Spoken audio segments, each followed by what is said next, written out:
Technical difficulties. Sorry, guys. All that time we were delayed because we're trying to figure out.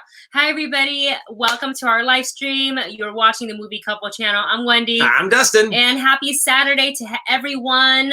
We hope you're having a great weekend. Thanks for joining us for an hour of just random talks of the entertainment, movie news with Navi. So we have, that's not an earthquake. That was just Dustin's foot. I'm a little clumsy. Sorry about that.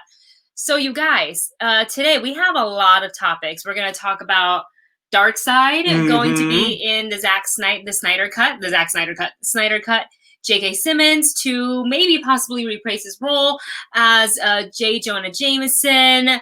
We're talking about a Sonic the Hedgehog sequel and so much more. So we're glad you're here. But before we kind of go into everything else, let's talk about what we've been up to lately and what we've been watching lately. So I'm watching some pretty cool stuff. A lot of stuff. Yeah, we really have been. For me, really, more than just watching stuff, it's been a lot of Animal Crossing.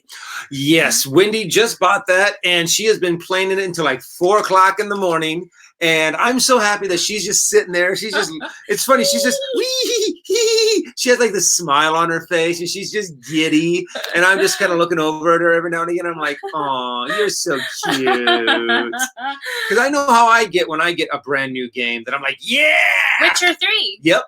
So I know the feeling and I'm happy that you're happy. So it's really cute. I'm so happy, especially since the first day we got it, the day we came back. So the way we do grocery shopping now that we're kind of like, because of the pandemic, we try to limit how much we go to the stores and how much we interact with people who are not neighbors and things like that, people that we don't see every day. I mean, mostly we still don't really. Yeah, we still kind of stay inside our house. Aside from walking our dogs. So we go to the store, we time it about every 2 weeks. This time we stretched our food and we made it for about 3 weeks. So there was a lot to do. And we kind of got in the habit of wiping down our groceries.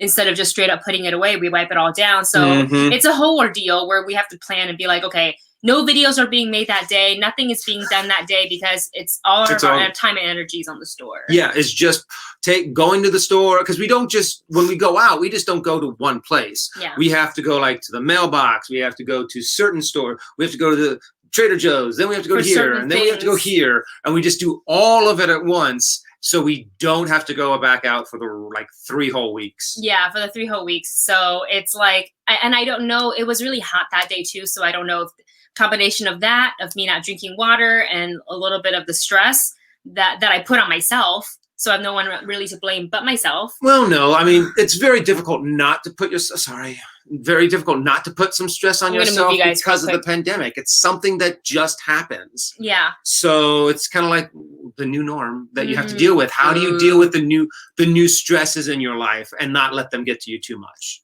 And that kind of gave me somehow the combination of all that gave me the worst migraine where I just put myself in the bedroom. I closed all the curtains, turned off all the lights, didn't look at my phone, didn't do anything because anytime I looked at a light hurt. I even took was like an ibuprofen. Yeah, and it really didn't really kick in for like 2 hours after that. So I finally got to play it and I'm obsessed. I, in fact, have a little Animal Crossing island visit date with my friend Alicia.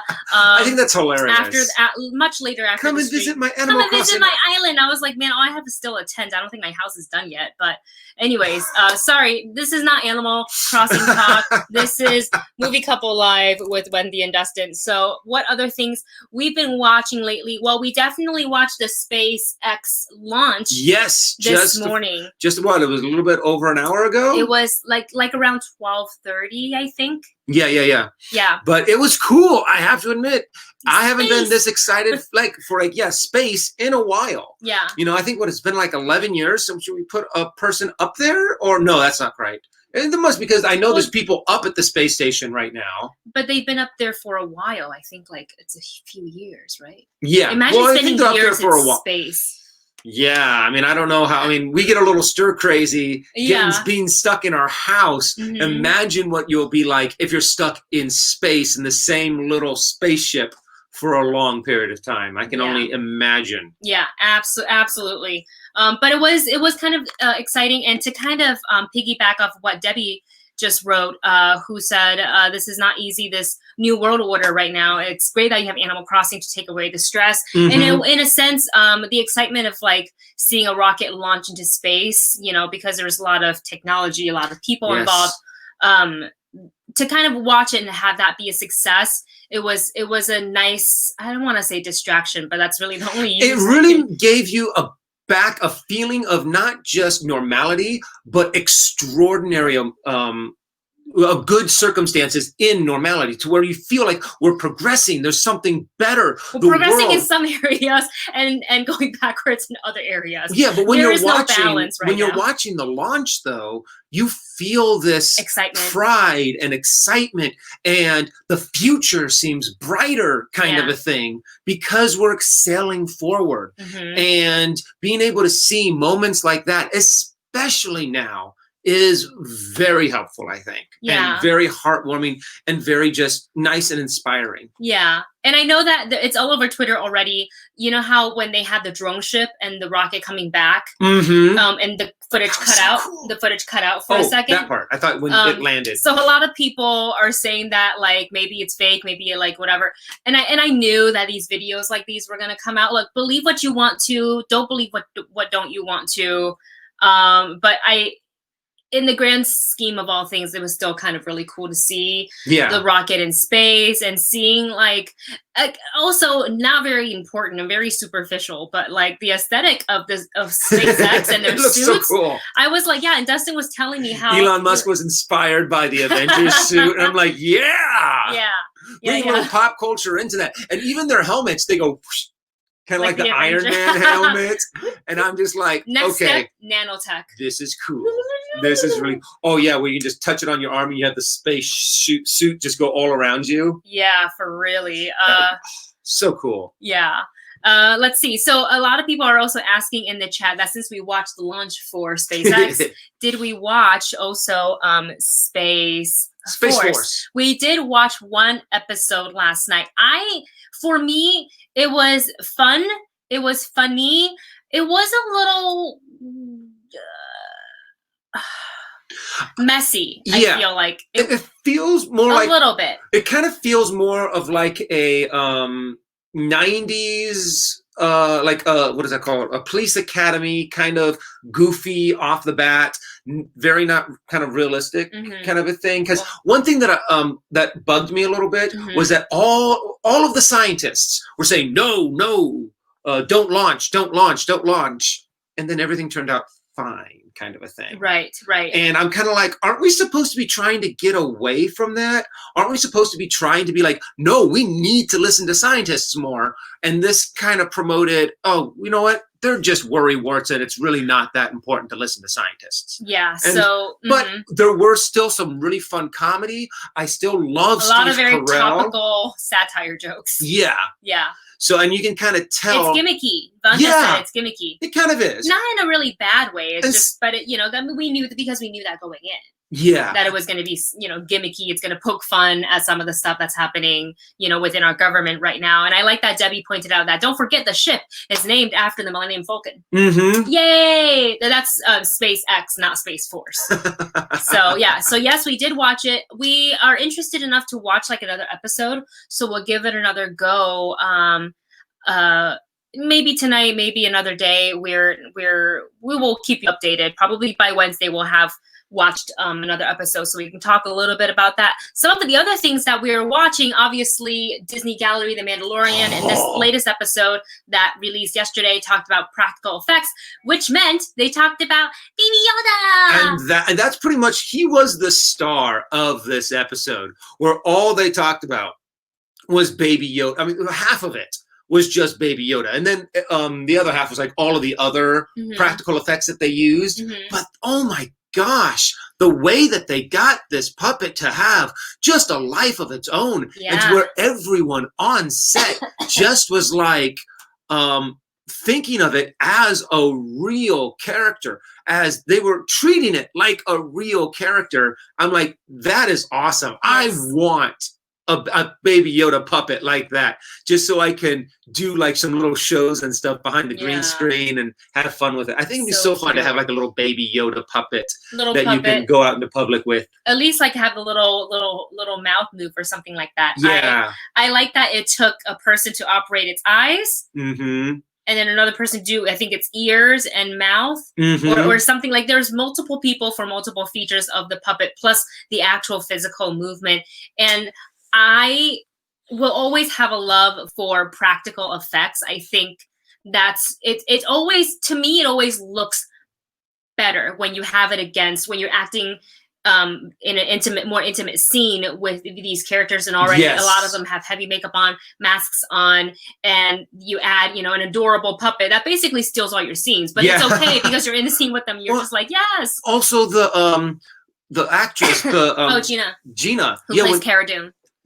Did an amazing job. I mean, you have to also, she has to choreograph everything with the guy who's doing the voice, with the person that played Quill. I'm sorry, that's what I meant. Quill. Rosa is the performer. That's the creature performer. Yeah, but the fact that all she's doing is the body movements. She has someone else. Yoda. Yeah, not Baby Yoda, but she's doing just the body movements, but she has to coordinate with the movement of her mouth, the movement of her facial expressions, and the other person's voice. It's 3 people doing one acting job, and then with Baby Yoda, you have more than that, doing all the different movements, and it's just incredible to learn more about it. Yeah, it was a great episode, and if you have already watched The Mandalorian, we urge you to watch Disney Gallery, and every episode, just so many great little nuggets of knowledge and behind the scenes tidbits that you find out, which is really, really fantastic. And we're going to pivot over to a super chat from Chris Mendez. Thank you so much, Chris. Yay! We are in phase 2. Disneyland is set to reopen in phase 3. Okay, that's for LA specifically, or California.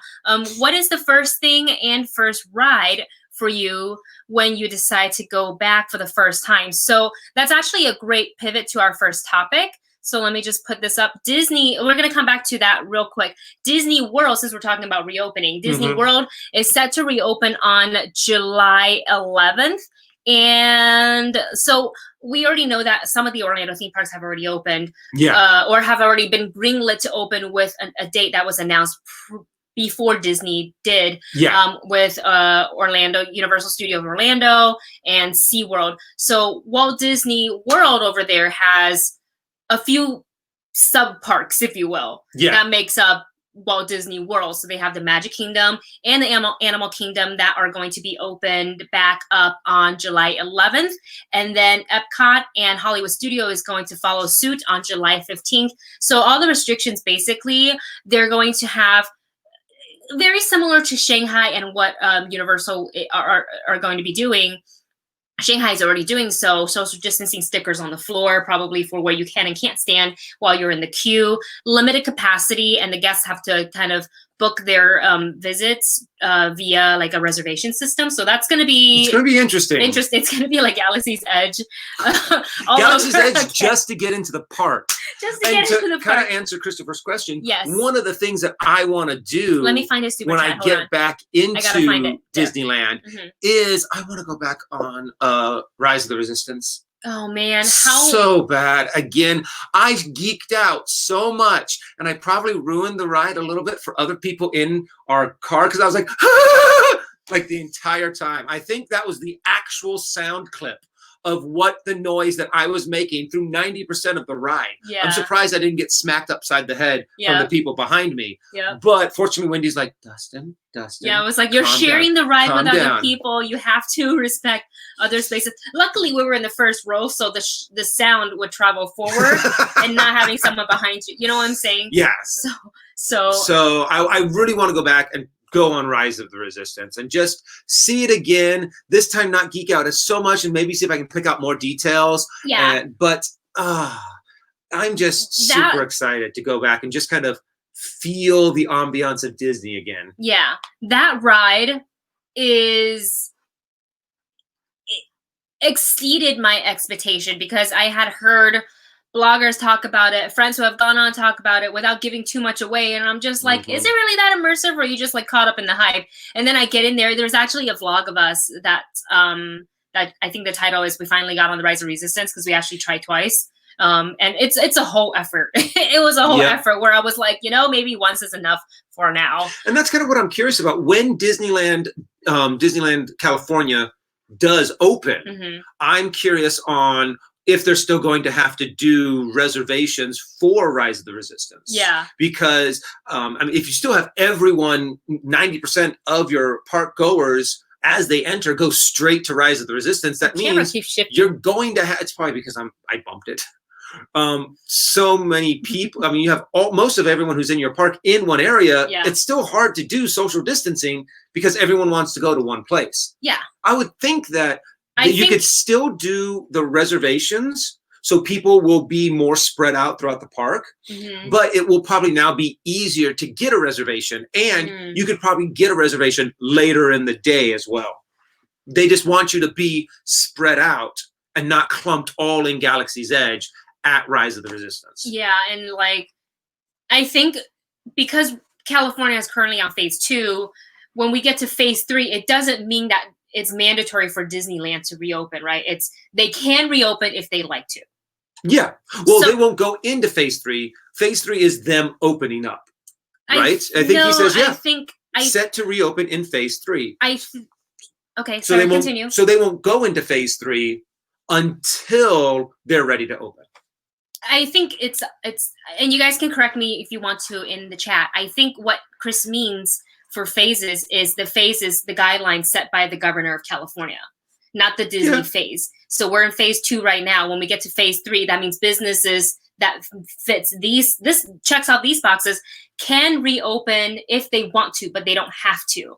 And the point I was trying to make is that, so once we get to phase 3 and Disney can reopen, they don't have to yet. They can kind of wait and see how Shanghai, what kind of numbers they're reporting, how people are doing, if there's like an uptick in cases, and same thing for Disney World, to see how the crowd is handling all these new restrictions, guidelines. Masks are going to be available, and I can't imagine, like, and I've said it so many times, like, I don't have a problem wearing masks. Here in LA, the weather's much drier. Yes. So it's not like you're in like very humid weather and having to wear a mask. Granted, when I grew up in Taiwan, I did that too, but I actually hated wearing masks in Taiwan for that reason, because you would sweat everywhere, and then you sweat more right here, which is so annoying. So I think I would like for Disneyland to kind of wait and see, because the crowd's going to be there. We're all ready to go back to Disneyland and have that like part of like entertainment come back into our lives, to embrace a little bit of that.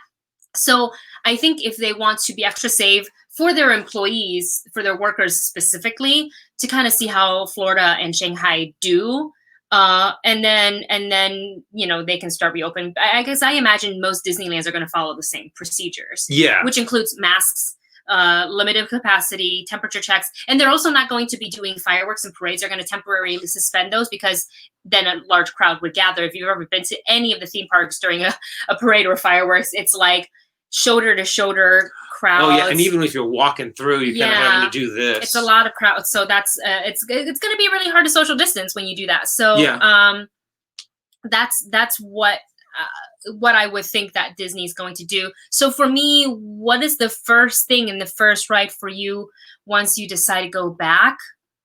Well, you said the Rise of Resistance, so I kind of don't want to. I want to give it my answer a little bit more variety. What would be the first food you would get? I know we've answered this before. I really miss the Plaza Inn fried chicken. Yeah. I really, really miss it. I probably will do that, and we usually share. And then I am, let's see. First thing I want to do, I probably want to go on Big Thunder Mountain. I really love that ride a lot. I know there's a trick where you watch the goat as the thing goes, and it kind of gives you a little bit like, oh, and I like sitting in the last cart because you get a little bit of the whip. So probably that. Oh, Jack Robbins says corn dogs. Ooh, yeah. Corn dogs, popcorn. Definitely popcorn for me. I'm a huge popcorn fan at Disney. yeah. I think I've always gotten popcorn every time that we've gone. Every time we've gone, without fail. Even if we're full, we'll take it home.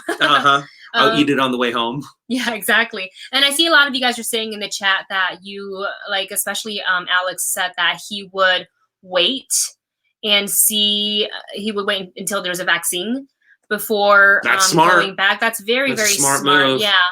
Especially we know that Disneyland will be there. It's not really, gonna go anywhere. Exactly.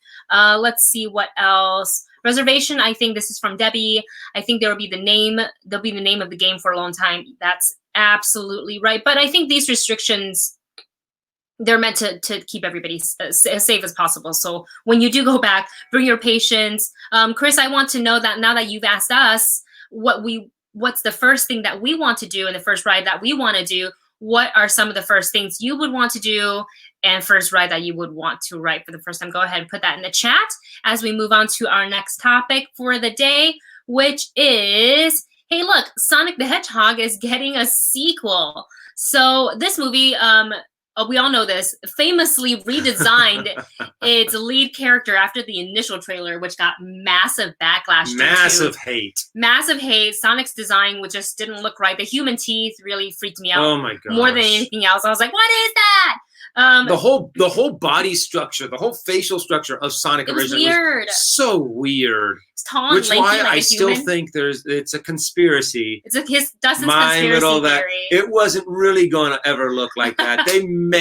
They got it all fixed up the way it looks like now in the movie, and then they're like, oh, let's make this look ugly so people complain about it. We want some news. Let's switch this around. Put this clip in there. We're not going to put this clip in the movie. This looks terrible. Make the voice sound terrible.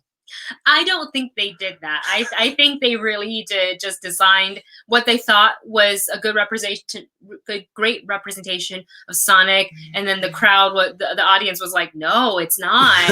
We don't like him. We're telling you about. We're going to tell you we don't like it. She's not ready.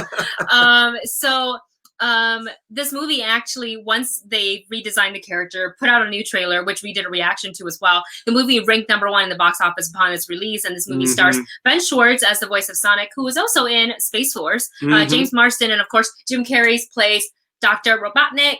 And I'm excited to see if Jim Carrey comes back for the sequel. He did an amazing job. I thought really it was great. My favorite part to watch, really. And so Paramount Pictures did confirm that they have started development on the sequel and that the filmmakers are going to be reteamed for this movie, but they haven't made any decisions. It is smart. It's the same people that worked well together. Bring them back. It was a success the first time. Why not a second time? But no decisions on casting or production start date have been made or announced.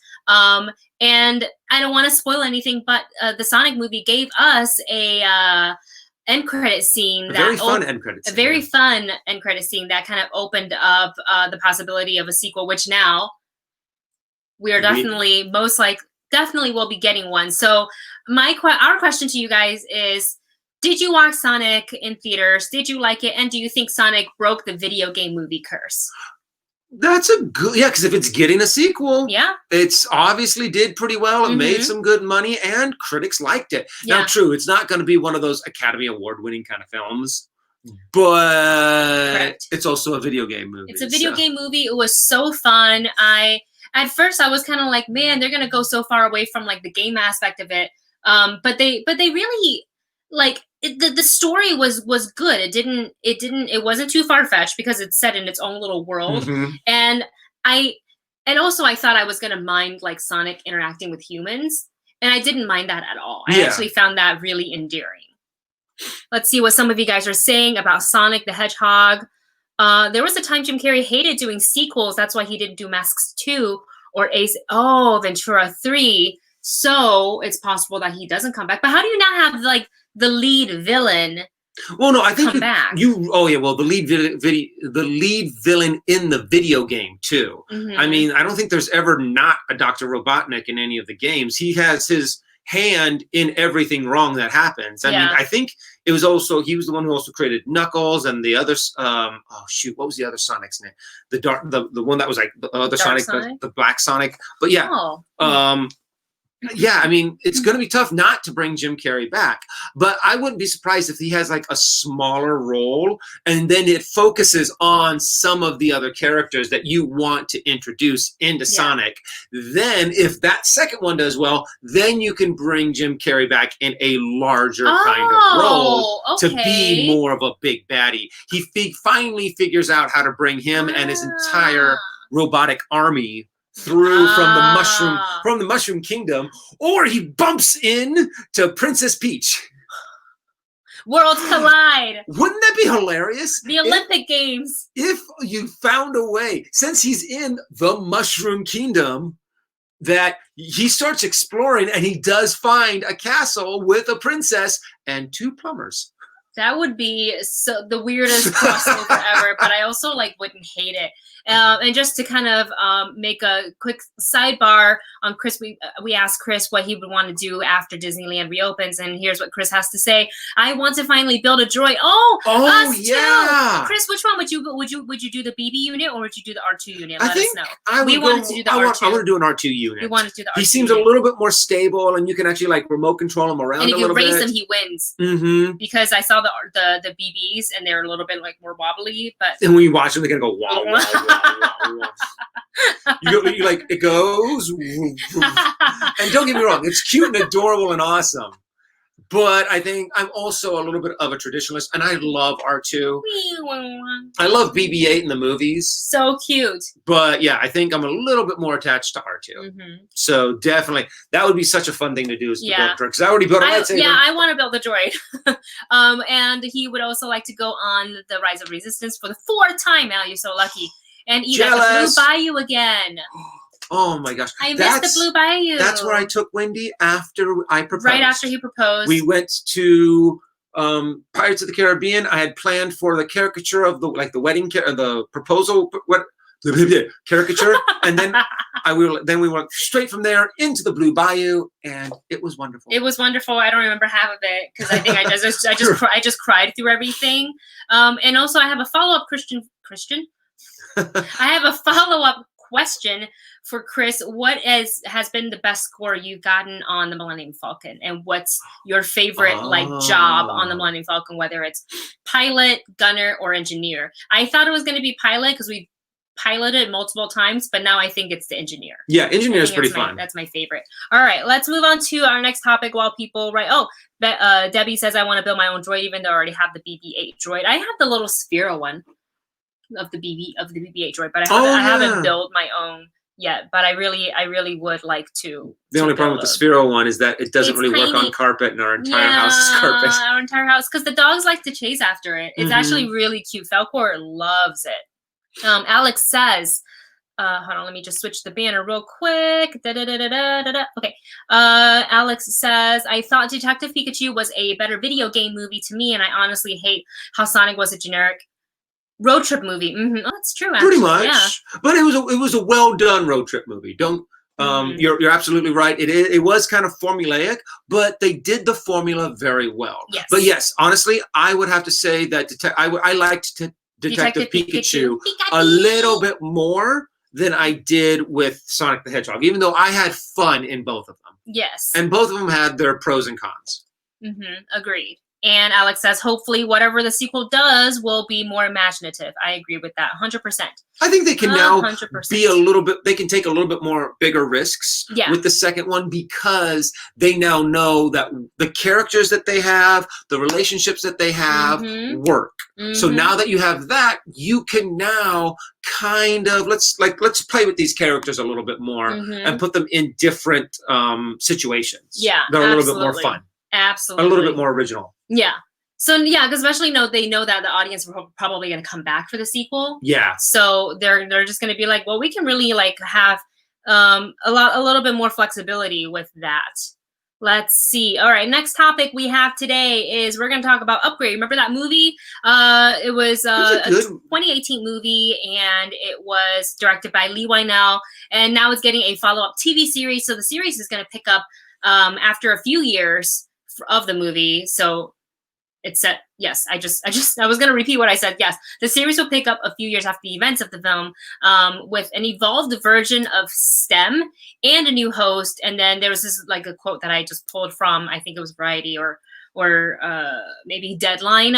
Imagine a world in which the government repurposes STEM to help curb criminal activity. So you guys, did you like Upgrade the movie, and would you watch the TV series? You got to see this movie as well. Yes, actually, I saw it on the airplane, but I have to admit, this was a very well done movie. I mean, I did not see a lot of the Venom.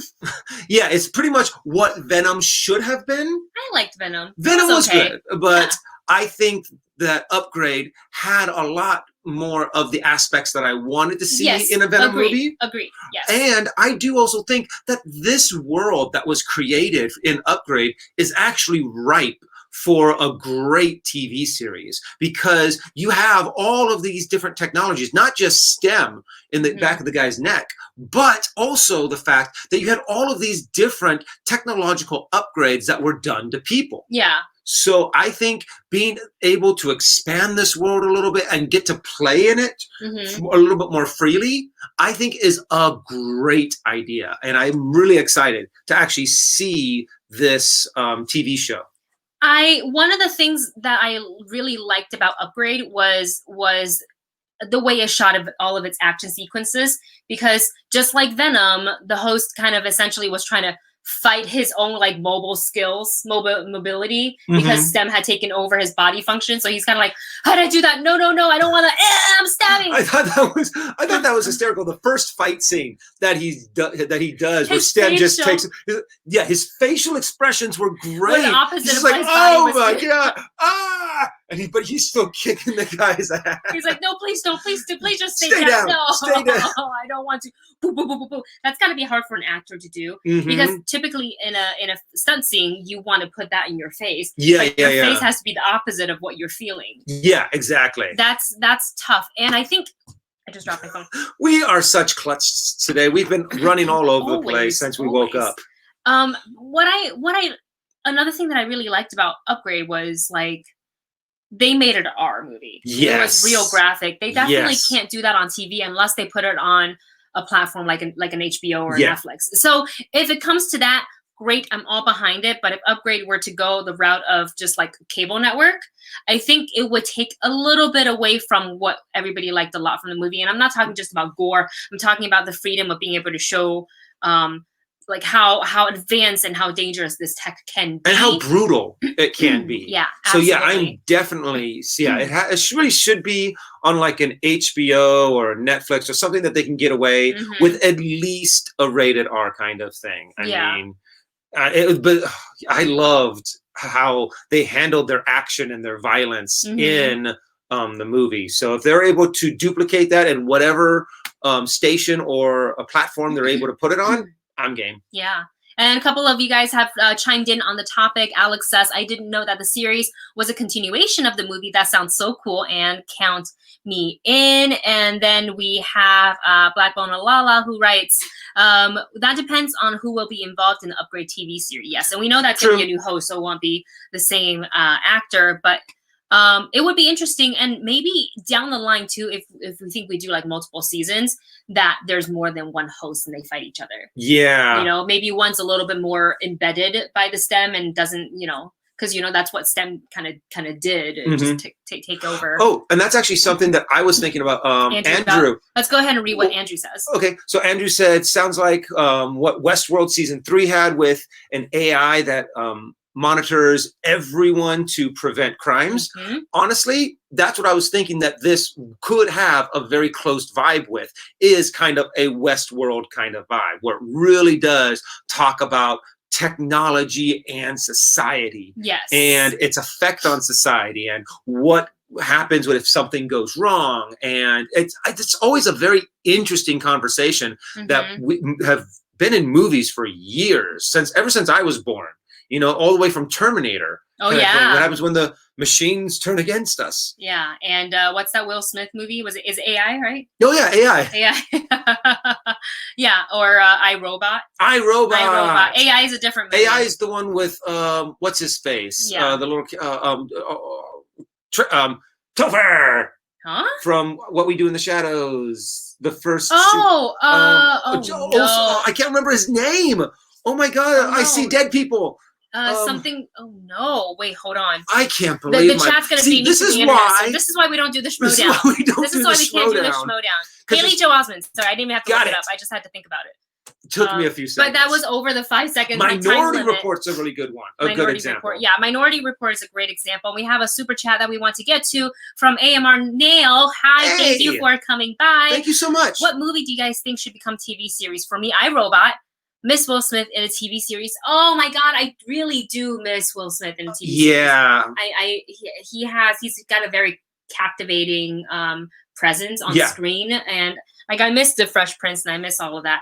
What movie? And this is a question for you guys too in the chat and in the comments. What movie do you guys think should become a TV series? Okay, so it wasn't a movie. It was kind of a movie. It was more of like a short.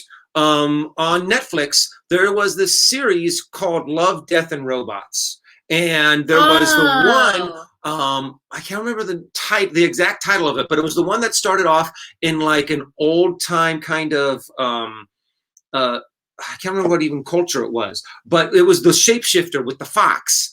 And then it goes slowly in kind of like a steampunk future. Oh, it's pretty Japanese. Yeah. Yeah. And I loved that story, and I loved what they did with it, where it had the kind of the death of the spiritual animal, of the spirits of the earth kind of a thing. And then you had that one shapeshifter who lost her powers as technology grew, and then they found a way to give her back her powers and abilities through technology. And I loved that little short. So that spin-off take into that a TV series and turn that into a TV series or an animated movie. Yeah, I think would be awesome to see, because it has so many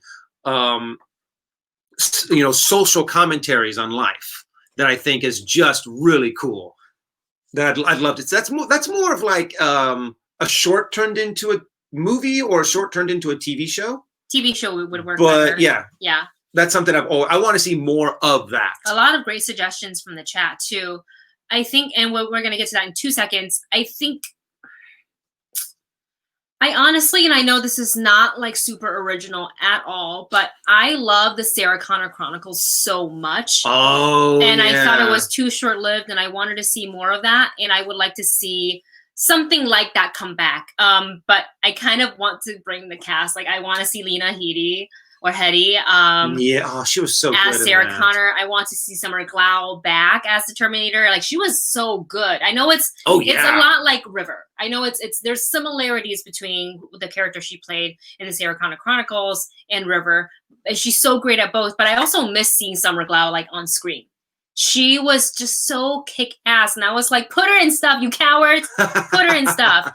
Let's see what some of you guys are saying in the chat for something you want to see become a TV series. And let's see. So a good movie that could turn into a TV series. So, they kind of already did it. Dark Crystal. I want to see more of Dark Crystal. Season 2. Right? Are we getting a season 2? Okay. Yeah. It did amazingly well. Got it. The Real Mr. Robinson. I think the Jurassic Park World Series would make for a great TV series with humans coexisting with dinosaurs now. Oh, this is like that short film that Colin Trevorrow did. Yeah. Yeah, exactly. I would love to see more than that, like with the hide from the dinosaurs. So we have to kind of like time the times that we go out because, because at night, certain dinosaurs that are very dangerous. But they also would dominate over the human race. Well, that's the thing. I personally think that if we had coexisted with them, they're out in the open. So if you're talking from like the beginning of time, I personally think that humans would have wiped out dinosaurs after a certain amount of time, because we do that. Anything that's a natural predator that would be a natural predator to us, we kind of wipe out. So I think we would have killed if dinosaurs all of a sudden came back, the military, all of this stuff, it would have been all-out war. So somehow the dinosaurs would have had to have. What if it some was kind the of it. current times and we just coexisted with the dinosaurs? That would be That's cool. just the norm, and I think that would be something different than you know what's kind of on TV right now. Other suggestions such as Jumanji in a live action series, an animated Spawn. They had an anime Spawn for a little while, and it was really intense. They did a great job following the comic book on that one. Other suggestions? Sorry, go ahead. No, go ahead. Oh, okay, you sure? Yeah. Okay. Suicide Squad with a different team from the DCU. Kingdom Hearts. Oh, I would love to see that. Kingdom Hearts as an animated series. Wreck-It Ralph. Great suggestions, you guys. She-Ra, live action She-Ra. A live action She-Ra? But you wouldn't get the cool Sailor Moon-esque transformation. Well, no, you still could. Yeah, but it wouldn't. Oh, okay. But it wouldn't be the same. You're right. It wouldn't be the same. But yeah, I can't wait for the live action Avatar, The Last Airbender to come out. But that's been in production for like 2 years. As long as it's not a disaster like the one that we saw years ago, you guys, we paid 3D prices for that movie. Yeah. Because it was the only one. To see the little rocks. It was the only one available, and it was terrible. I hated that movie so much. Debbie has a quick question. hate watch. Speaking of movies turning into TV, have you guys tried watching Snowpiercer? No, we haven't yet because I think it's only available on TNT. On the cable. I think we might be able to get it on Hulu. We will check and get back to you. Though. I saw the movie years ago, and I know the TV series takes place years before what happened in the movie happens. So I do want to watch it. I just didn't know. I didn't think it was available via Hulu, and I thought I would have to wait a very long time before it's released to one of the streaming platforms. But if that's not the case, then then I would watch it. So AMR Nail, thank you so much for sending in the super chat, and we hope we answered your questions, and thank you for the great discussion that your question prompted. Oh my gosh, and thank you so much, Banja, for the support. This money is just because you're awesome. No, Banja, you are awesome. Thank you for tuning in. Much. Thank you so much. Supersonic, it's Adam. I hate The Last Airbender, the film. Oh I love the quotation around the film. It's not a film. It's terrible when you change the pronunciation of a character's name that have existed for 3 seasons in an animated series. You don't Why do would that. you do that? It's not Ung, it's Aang. A-A-A. Aang. Aang. Ang. Aang. Ang. I don't know. And then I remember Sokka. Sokka. I was like, huh? What? I know. The whole time I'm like, Iroh? what are they? Uncle Iroh. Didn't he do that? Iroh? I was like, it's and Iroh! And I love the fact that that one I can't remember the actress that played the grandma. Gran in that. She was the only one that said Aang. She said Aang. She refused on set to say Avatar or whatever they changed it Avatar. to. And she purposely said Avatar. Because that's how it's meant to be said. I remember watching and I was like, oh no. Yeah. I mean, I like Dev Patel's portrayal of Zuko. I just there were little parts of the movie that I liked, and then there was a lot of stuff that I didn't like. I felt like I was watching like a live action version of the Ember Island Players episode.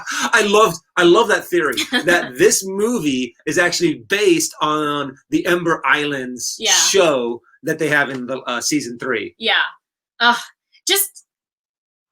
It's making me so mad just thinking about mispronunciation of the names. Like especially for these like characters that everybody loved. Sokka was Sokka, right? Uncle Iroh was Iroh, and I was like, how do you get the E sound from the I-R-O-H? How do you phonetically like? Why are you trying to make it different? You just want to go up to him and be like, "What are you thinking? Stop it! Stop it now! Stop it right now!" Oh my gosh. Alex says, I had to watch Last Airbender before doing my worst of the decade list. I'm sorry.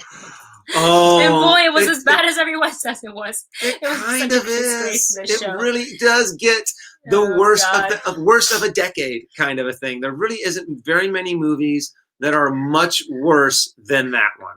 Like GTR says, it was all recounted from the cabbage vendor. Not my cabbages!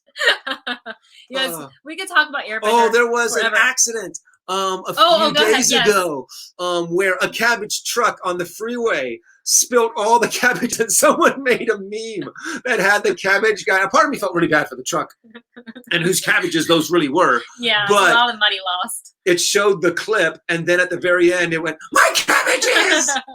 And I had a was funny. Nice chuckle about it. Nice little chuckle. As soon as we were talking about, feels like forever ago, Upgrade, which was helmed by Lee Wynell, who also directed Invisible Man, which was one of the last movies we saw in theaters.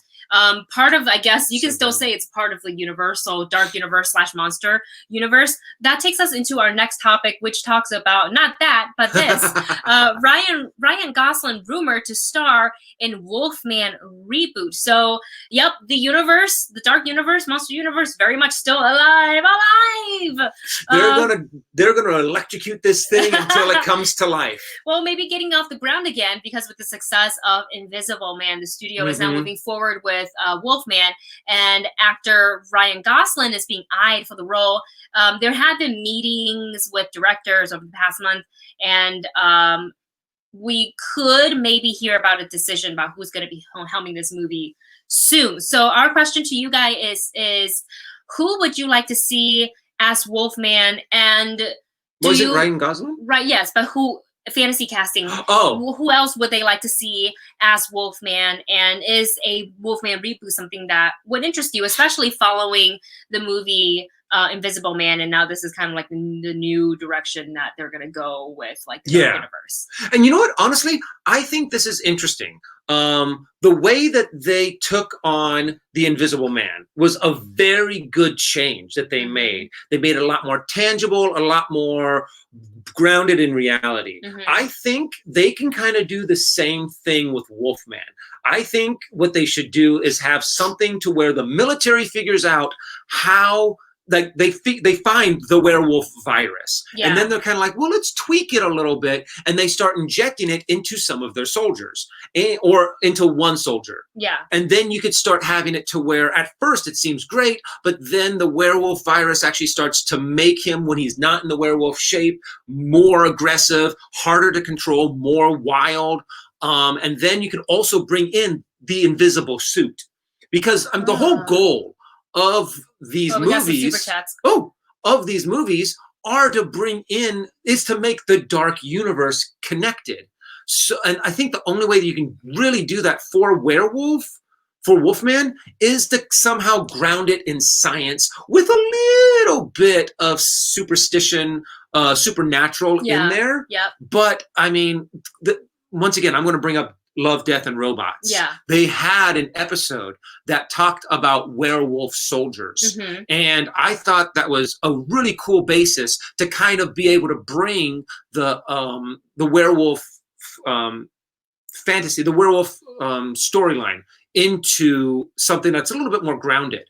So I'm curious to see what they do with this, and how, if they can handle it as well as they did with the Invisible Man.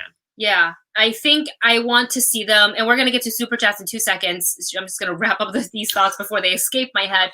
I like that there was this dark grittiness feel to the Invisible Man, and I like this different direction that they took with it, with the suit, as opposed to, what was it, like the serum that he had or something like that.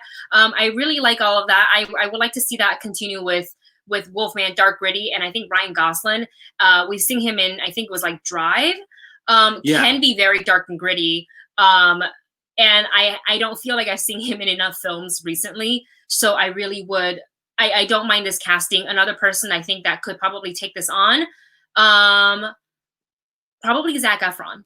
I think he could do it.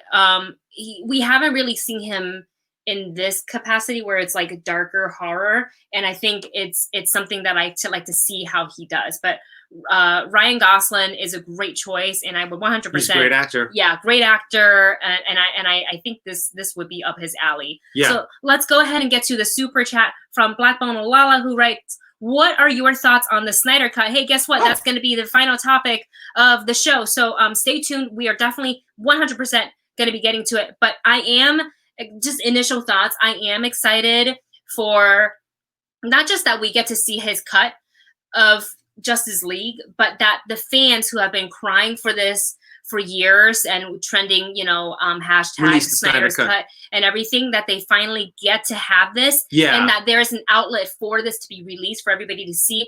I think it's really, really good. I think what had happened with Justice League, with the switch of directors and everything, was really unfortunate given the circumstance that there was a huge, terrible family tragedy that happened with Zack Snyder's family. And so it wasn't really avoidable for that to happen. Like, he had to step away. So now he finally gets the platform to release this. And I like that he finally, like, gonna, you know, how long was this like kind of being planted in works before he got to announce it to the public? So I'm really happy about it. What about you? I'm excited. I mean, anytime you bring out more superhero material, I'm game. Yeah. So, I mean, no matter what it is, I mean, but yeah, the fact that it's also Justice League, which I thought was a good movie. Yeah. And I'm excited to see this different kind of take on it, on a movie, and to be able to see where it was supposed to kind of go. Yeah. Instead of kind of being like, well, we can't really do this because he's no longer a part of it. And these things weren't going to kind of work out because we needed more time and it needs to be done now. Okay, here you go. Yeah. Now we're going to be able to see a lot more of it. I heard like 3 hours or something like that. Yeah. I'm also very excited to see Darkseid. That's in the topic. We don't talk about that yet. Oh. But yes, I mean, it's in the title, so I guess you guys already knew. But yeah, we are going to be talking to that in not one but 2 topics. And then super chat from, thank you so much, by the way, Black Lala, for sending in the super chat, and thank you Christopher Mendez for the super chat. Oh, and a Disney tip, my favorite. I love Disney. Next time you go to the Blue Bayou, arrive 15 minutes before your reservation, ask for a table by the water. We've done that. No, were we by the water? Because of the engagement. Yes. They gave us that nice right by table. the water. That was the only time we ever sat there. We actually didn't know that you could arrive 15 minutes earlier to ask for a seat by the water. So we will do that next time when we go and get a Monte Cristo sandwich. Oh, those are so good. But they have so much good food at the Blue Bayou anyways. Yeah, they really do. I really enjoy it. It's like serene. It's dark, you know, like my soul. So I love that environment. It's just like everything's like calm. Quiet. And you see the pirate ride go by, you're like, yes. And it's like you hear like the ting ting ting ting ting ting ting ting of like what a fancy restaurant kind of sounds like. Yeah. Because to where you can tell it's good silverware and good plates and good food. And tip your server when you go, because tip isn't included in the service. At Disney, and I think it should be, because tipping is not like a widely known thing. Like.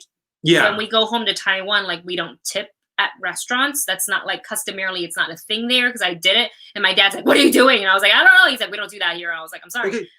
So I feel like it should be included for the tourists that may not know, because I know the servers work really, really hard all day, every day, carrying the heavy plates and running back and forth. So just want to give that little tip. What that's like for I grinded the restaurant industry for years, so I get it.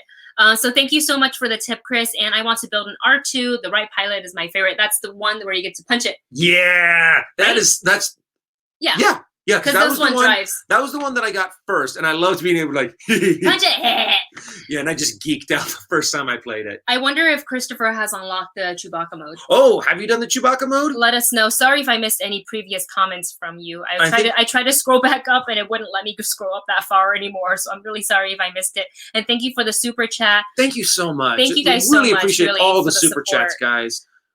It really does help out. Every little bit helps. Because we're gonna need a new camera soon. Ours is dying after about 6 minutes of filming. So Falcosaurus.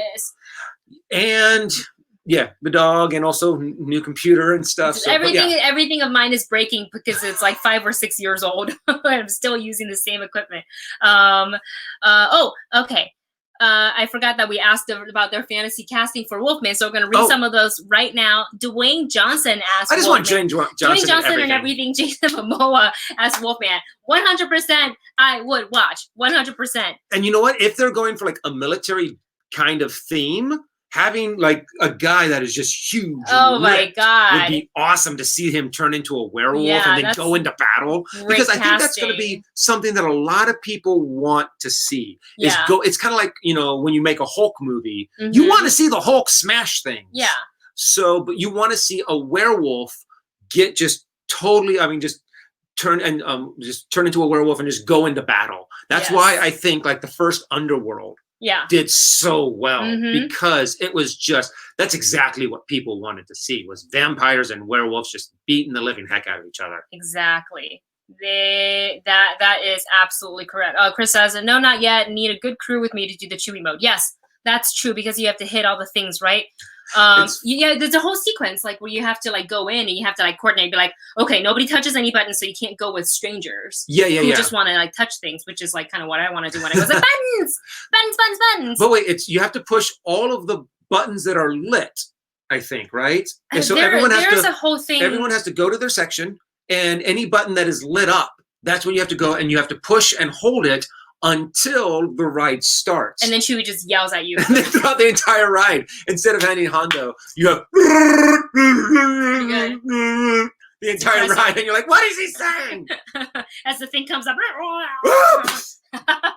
You would also need a pilot, a left pilot, who knows the route and a sequence of the ride, because if you don't know that, you're going to be at like, what, 19%? That's what happened the first time Dustin and I did the Millennium Falcon. We actually went, it was reservation day, and they just put the two of us together. So we didn't have any gunners. We didn't have any engineers. He got to be right pilot. I got to be left pilot, because I thought driving was going to be easy. It was not easy. It's too real. Because I was like, yeah, I get to drive. Phew. And then the whole ship went, wow. And I was like, oh God, I'm gonna be sick. I'm gonna die. And I think our like ship capacity was at like 19% or something like that, really bad. The door opens and the cast member comes in and she goes, get out. That was the worst flying I've seen. Get out. It's our first Get time. off my ship. I'm like, we failed. But it was a lot of fun. Let's see. So just going through the comments before we get into the final two topics. There was like an interesting oh no, did I lose it? It's so hard to keep up with the chat sometimes, because it just goes brrr, and then you can only go back so far. It doesn't let me go back as far as I want to. It like pauses. All right, if I somehow find it again, I will answer. But let's go ahead and move on to the next two topics. One of them is, hey, look, JK Simmons we haven't talked about this yet. No, right? we haven't. I'm getting confused. To reprise his role as J. Jonah Jameson in future Spider-Man films. He teases this because we have seen him in all the renditions of the Sam Raimi films. Yes, and he was amazing. J. Jonah Jameson, and he actually appeared in the end credit scene of Spider-Man Far From Home, and we're just like, oh my God, could it be? So in a recent interview, he was asked that if the audience can expect to see him in future Spider-Man films. And he replied with, quote, I don't know if I would use the word expect. And then he explains that he did sign the contract, and I think most actors do this when they sign on to like a franchise, to do multiple films, but the studio's not obligated to use him in the subsequent films. But there is no ill will toward, from the actor towards the studio or anything like that, because he's been in the movie industry for so long, so he probably understands what he signed. And he says with this, it's great to have the opportunity as these things involved to be one of the holdovers from the previous version, which I think would be great. So our question to you guys is, would JK Simmons' reappearance as J. Jonah Jameson make sense in the Tom Holland's version of Spider-Man? Honestly, for JK Simmons, I'm willing to have a level of suspension of disbelief. He does such an amazing job. He really just was J. Jonah Jameson in those movies, in the Sam Raimi Spider-Man. And I'm like, you know what? I'm willing to be like a suspension of disbelief to know that, it's the same actor, but it's not the same J. Jonah Jameson. So I'm super excited because I just love seeing him in that role. And I'm just happy to see him in there again. And also too, if I know that like the multiverse, the Spider-Verse thing was kind of squashed because they said like, oh, he lies about everything, so what he said about that may not be true. But what if it actually was? And what if we could bring in that version, JK Simmons, J. Jonah Jameson in that way, which I would love nothing more, because then that opens up for us to get a Miles Morales live action, for us to get a Spider-Gwen, please. I would live love action to see that. Spider-Gwen. And nothing makes me happier. And I don't know if I can right now picture another actor playing J. Jonah Jameson No, other than JK if Simmons. you want J. Jonah Jameson, you kind of have to have JK Simmons. Yeah. So because no one's going to do as good of a job. It's as him. so good. And that character can also be pretty much whatever age you want, because he doesn't have to be super young. He doesn't have to be middle-aged. He doesn't have to be super old. He can be whatever you decide to make J. Jonah Jameson, as long as he has that core of JJ's personality. So, and I'm happy to see more JK Simmons. It's funny. He's got such a recognizable voice that anytime he does any voiceovers, Dustin and I kind of look at each other and go, that's him. Instead of saying J.K. Simmons, we always go, J. Jonah Jameson. No, that's right. That's I do that all the time. Because we apparently associate now him only with J. Jonah Jameson, the character he plays. Even though we just recently saw a Miyazaki film, Pompoko, the one with the raccoons with the giant testicles. Which is hilarious, by the way. It's a really, really good movie. Please watch it if you have HBO Max. And it has that, the feels that all of Miyazaki films do. Yeah. But it deals with this very heavy subject matter in a very well-designed comedic way. So, exactly. But with J.K. Simmons is in that. And after a little while, I'm like, hey, I know that voice. J. Jonah Jameson. So I'm always happy to see him in whatever he does. So more JJ, more JK, I'm happy. More JK, and more joy. If they decide to go in a different direction, we'll still watch it. Obviously. A couple of comments in the chat regarding JK. I would love to see, this is from Adam, I would love to see JK's J. Jonah Jameson in a Spider-Verse animated film. Yes. Yeah. He can do voiceovers. He was already in Ultimate Spider-Man cartoon, so why not? Put him in everything. Blade GTR says, like the Spider-Man shattered dimension game, you could have different Spider people and different versions of Mary Jane and JJ Jameson. I would love that. Yeah. I mean, to have a live action Spider-Verse. Yeah. Is just freaking amazing. I would love to see, like you said, Spider-Gwen, to see Miles Morales, to see all of these different Spider-Men. Absolutely. And final comment from Noah, who writes, what about the post-credits scene, I'm guessing instead of scene from Spider-Man Far From Home that teases them for the sequel? Well, absolutely. It's very, in these like Marvel / like I guess you can still call it an MCU film, even though it's a Sony property, essentially. We're so used to seeing a mid and a post credit scene that it makes sense for them to put one in. So when I think it was in Endgame when we didn't get one, and we're just like, what? And like my heart shattered a little bit. I was like, it's not the same, so yeah, I whenever I watch a film now, like I feel like, I mean, we sat through the credits anyways to kind of just acknowledge the people who worked really, really hard on the film. But I'm kind of like, are they going to give us another one? And I think with these MCU films that are very connected with other titles, and, these are big continuous franchises, I think you always look forward to an end credit scene because it kind of gives you a little bit of a tease to what that next movie is going to be, because the people, the producers, filmmakers, the writers, they have already been talking about this already. They don't just put one up just because it goes up. Like there's a reason for it. So it's always exciting to see what that was. So thank you, Noah, for that comment there. And we're going to roll into our final topic for today, which we're going to talk about Darkseid. Darkseid's going to... Sorry, I spoiled that. That's okay. I'm pretty sure you guys knew about it. It was in the head banner anyways, but director Zack Snyder tweeted out an image of Darkseid the villain with the caption, "He's coming to HBO Max." So Darkseid was not in the theatrical version of Justice League that was directed with Joss Whedon, who took over as director. So it's going to be interesting to see how, with the addition of Darkseid, how that changes the structure of the movie. Does he replace Steppenwolf? Can he replace Steppenwolf? Or how is this going to work with the existing scenes from Justice League? And it has been rumored for a while that actor Ray Porter did the voiceover recording for the character, who have now tweeted with permission from Zack Snyder and the studios that he did, in fact, play Darkseid in the Snyder cut. So our question to you guys, what are your thoughts on Darkseid being in the Snyder cut? I honestly thought that it was really stupid that they didn't have Darkseid. I mean, that's the Justice League's big bad guy. Duh. I mean, yeah, exactly. It's kind of like, why didn't you do this? Or why didn't you at least allude that he would be in Justice League 2? Kind of a thing. So I'm really happy that we get to see Zack Snyder's what do you call that?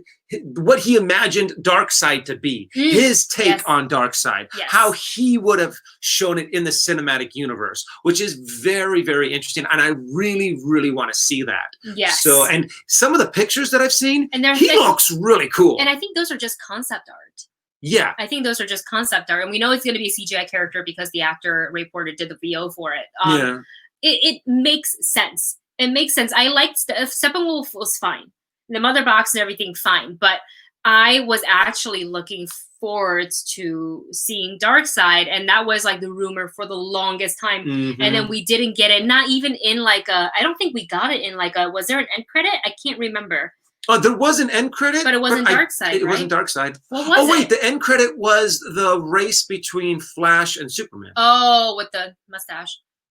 No, was it the mustache? No, but it just, when he turned to the side, you can kind of see that they CGI'd it out. That's right. It was the race between Flash and Superman. Yeah, and to see, I mean, there's still that one image that I would love to see with Superman's laser vision and Darkseid's Omega Beam. Oh my God. Well, I mean, we might now. Yeah. In this version of it. I am so happy that we already had HBO now that we have HBO Max. So when this come out, we can make some popcorn, settle in on the couch and watch this, because this just could change the entire, it really could change the film. Yeah. You know. And change the whole vibe and the whole, just the whole feeling of the film. It could really just change the whole ambiance of it. Yes. So I'm super excited. Jonathan wants to know, do you think Darkseid will be in the entire movie or just at the end? At the end. I'm assuming that he doesn't have that big of a part. Maybe sprinkled throughout.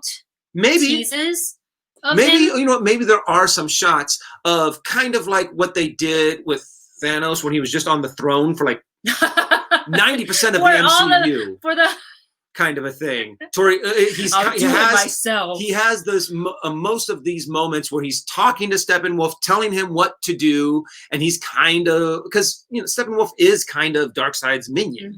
So even though he is his uncle, kind of a thing. But it's still, and then at the very end there is hopefully a battle with Darkseid, or you just. I'm afraid, the one thing that I'm kind of afraid of is that they didn't get as much footage that they wanted to, or animated, or CGI'd. Yeah. And all we're going to get is just like, kind of like an end credit scene with Darkseid.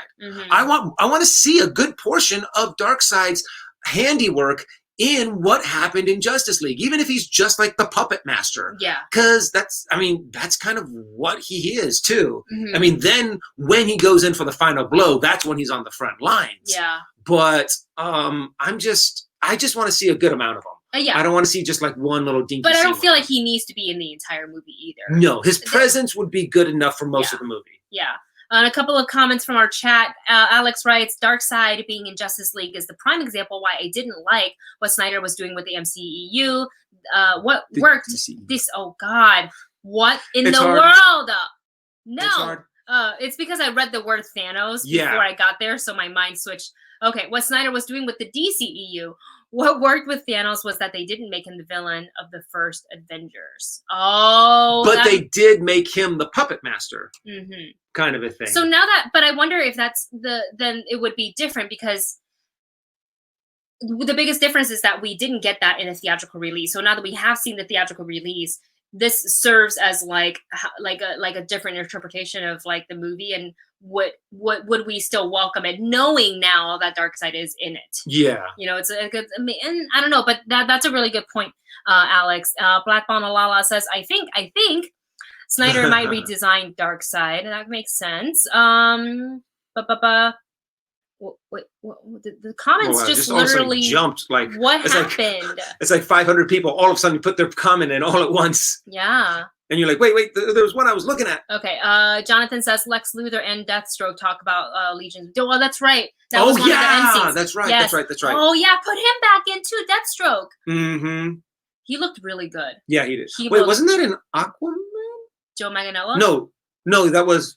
After a while, you forget they all meshed together because they're the same universe. Which end credit scene is in which movie? Yeah. Kind of a thing. Oh man.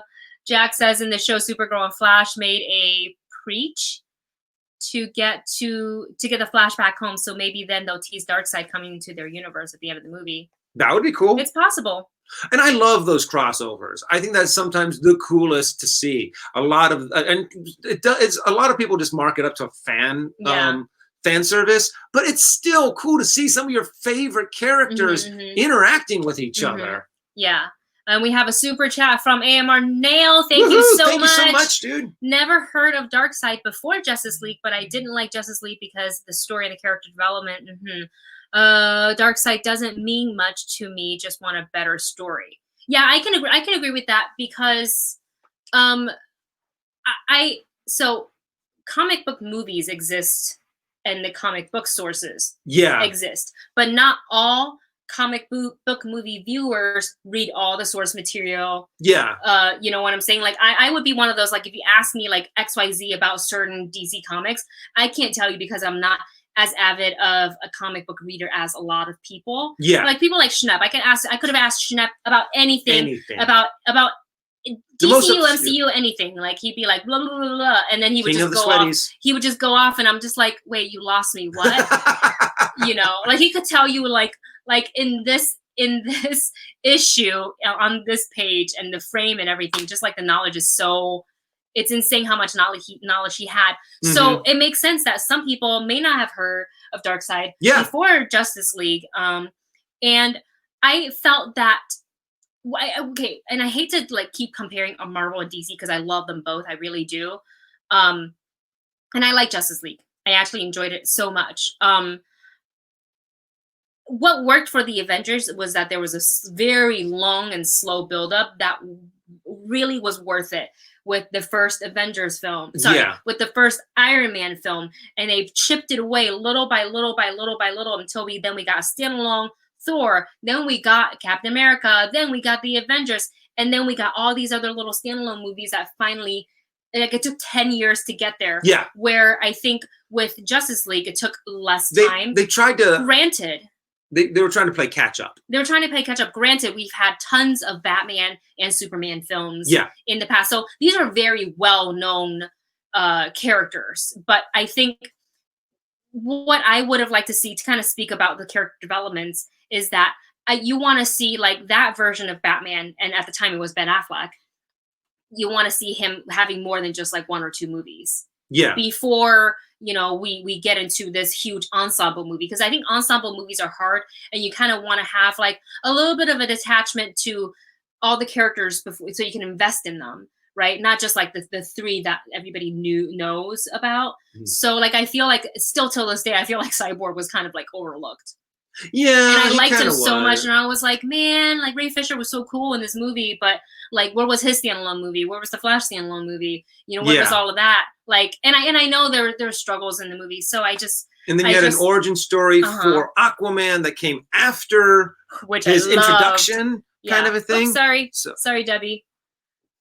But we'll read it because I clicked on it. Captain America: The First Avenger is such an underrated film. Yes, I 100% agree. I would agree too. I mean, that movie, I loved it. I thought that one was a great movie. And then sorry, go ahead. No, go. I'm done. Okay. You sure? Yeah. Okay. I'm good. I just wanted to read Adam's comments because we're talking about knowing all the source material, and Adam says he grew up watching all the DC animated universe, which was Batman the Animated Series, Superman TAS, Batman Beyond, Static Shock, and Justice League / Justice League Unlimited. I know those characters. Yes, absolutely. So I think what's like really cool, like my favorite thing about comic book movies is that it opens up all these doors for you to explore these characters really in depth, all the different versions of said character in all the iterations of comic books. And you can really go down that like rabbit hole of, you know, all of these all of these characters or storylines to have a better understanding of said film. Yeah. So, which is why like Dustin keeps buying me Wonder Woman comic books. So I'm like read. I'm reading all of this, and I was like, oh, so this could happen in Wonder Woman. This did happen in one. Like you see kind of where they pull the sources from, and I think that's always like so interesting. And I could really talk about comic book movies forever. Yes, we could. But we are running out of time because I do have an appointment in about 10 minutes that I am 0% ready for. But we wanted to spend a little bit more time with you guys because I know we were late on Wednesday and we were a little bit late today. So thank you guys all so much for hanging out with us. We hope that you are excited to watch some of the things we talked about today and keep your eyes on some of the topics that we have talked about today. Thank you all for your continuous support, for always tuning in literally every single time we stream. We feel like we know you guys and we enjoy chatting with you and having a conversation with you. And that's what I like the most about like the interaction. Is we can disagree, but we can still have a conversation about it. It's okay to disagree. But let's like talk about it instead of fight about it, which we don't do here. Don't take anything personally, kind of thing. No. You know, even though the things we talk about have a personal connection to you, try not to take something that someone says as in a personal attack. And I love it, the fact that you guys don't do that. Yep. It's a great conversation. You seem to be very supportive in the chats to each other. Yes. And that's why we love talking to you guys. We're all in this together. That's all I'm going to say. Wonder Wendy. Wonder Wendy. And somebody said super. It was Jonathan, I think. No, it was Noah. Super Dustin. We gotta put like if you had long hair, you can do the coif, the Superman. Do like the Superman S shape.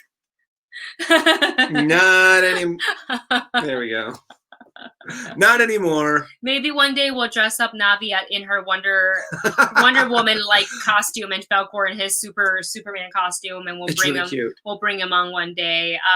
All right, guys, we got to get going. Thank you so much for tuning in. Don't forget to like, share, and subscribe. We are at over 30,000 subscribers because of your continuous support. So thank you so much. Be safe out there, and we will see you on Wednesday for another stream. Bye.